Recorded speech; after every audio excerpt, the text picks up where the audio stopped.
Did you watch WWDC a few days ago? Apple showed a little AI but gave us zero spoilers about its future products. We'll only know the real details when the product launches. But based on recent leaks, and as a longtime iPhone and iPad user, Vision Pro owner, and someone who used the Pura X Max for months, I think Apple's foldable iPhone could be seriously interesting.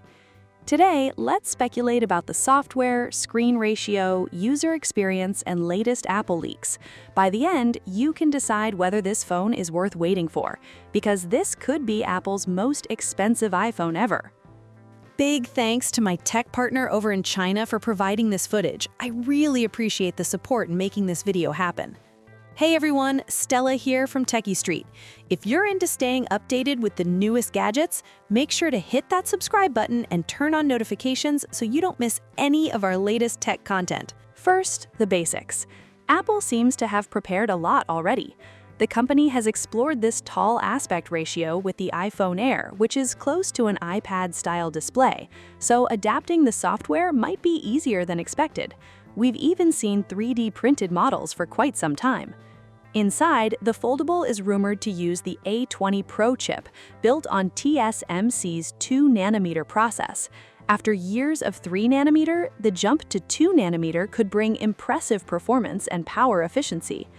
The foldable may also use Touch ID, meaning the front could feature a punch hole display. For cameras, expect a main camera plus an ultra-wide lens, probably no telephoto. And here's the crazy part, the price could be at least 3 times higher than a standard iPhone. One design choice I really didn't expect, the volume buttons may sit on the top instead of the side, reportedly to avoid long connections between the motherboard and buttons.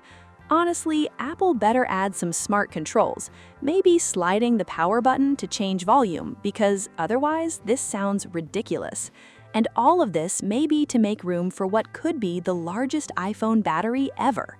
The biggest battery record might not be difficult to beat, but the real question is, are you excited yet?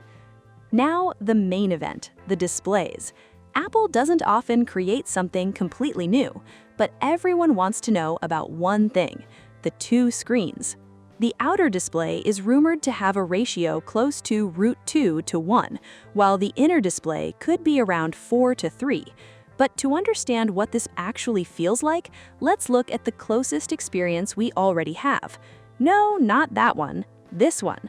The Apple Foldable can apparently fit directly into the Pura X Max box, and if you understand how Huawei's design folding, you'll get a pretty good idea of Apple's possible experience.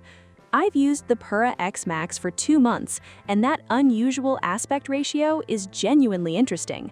Its biggest advantage? Watching video, especially in crowded places like an elevator. The shorter outer screen feels great in the hand, while videos become huge and nearly full screen. Open it up, and the inner display feels like a mini tablet. The speakers are also much better than typical flat phones. Even gaming can feel far more comfortable when properly optimized. But this short, chunky design has weaknesses too. News feeds are one of them.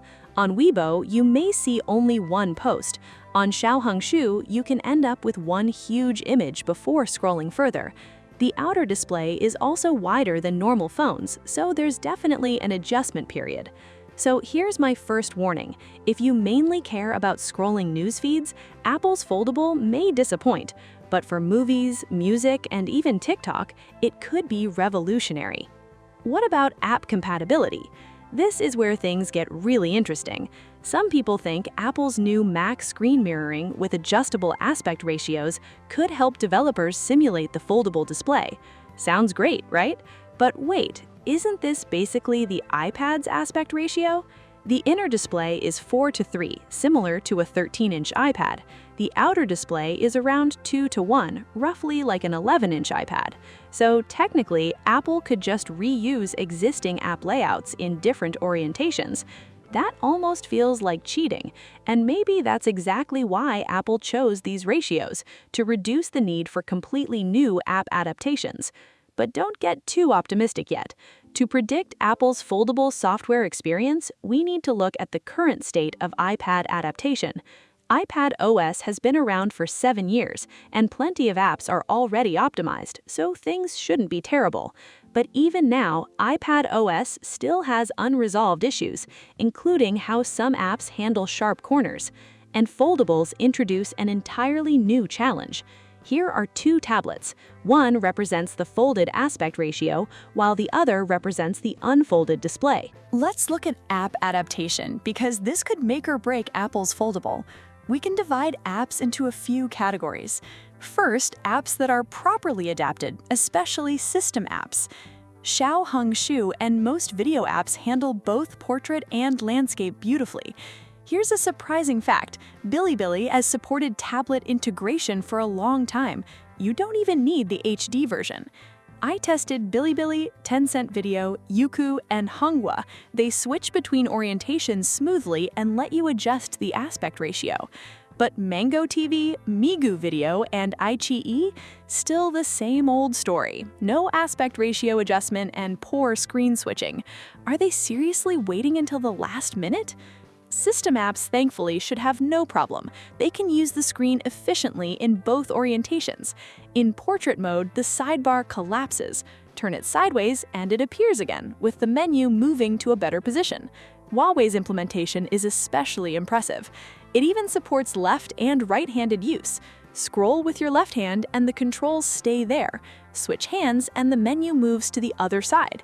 Apple, can you do this too? And then there's incoming calls on a foldable. Honestly, after seeing some implementations, you might not even want one. Next are apps that are partially compatible. Take Taobao. It works, technically, but after using it for a while, the problems become obvious. You can end up staring at one giant image. Not exactly user-friendly. Then we have the stubborn apps, like 12306 and Xiacheng. The menu is stuck at the top. It works, but barely.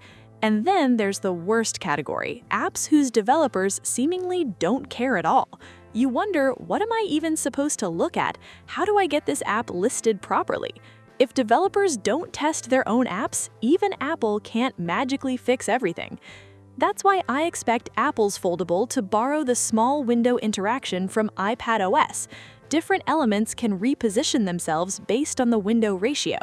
If developers follow Apple's guidelines, changing screen ratios should be almost effortless. But for apps that refuse to cooperate, even Apple has limits. And here's one small detail that could become a huge advantage. Most foldables don't offer one-handed mode on the inner screen. But remember, this is still a phone. You'll often want to use that big inner display with one hand. So if Apple actually adds proper one-handed mode, I'll give them huge credit. Someone please put Tim Cook on my list. I'm genuinely worried Apple could miss one of the biggest opportunities with foldables. Anyway, that's where things stand for now. The foldable iPhone is expected to launch alongside the iPhone 18 Pro Max, similar to how the iPhone X and iPhone 8 launched in the same generation, one flagship and one even more premium option. So the choice will come down to your needs. But now, I want to know, how much would you actually pay for Apple's foldable iPhone? Drop your prediction in the comments. And finally, I've prepared some custom foldable mock-ups using colors inspired by the last 3 generations of flagship iPhones. I'll randomly choose a few enthusiastic viewers from the comments and give them away. Before the official launch, you can play around with them and have some fun. That's it for today. If you enjoyed the video, like, comment, and subscribe. It really helps the channel. See you next time. Bye!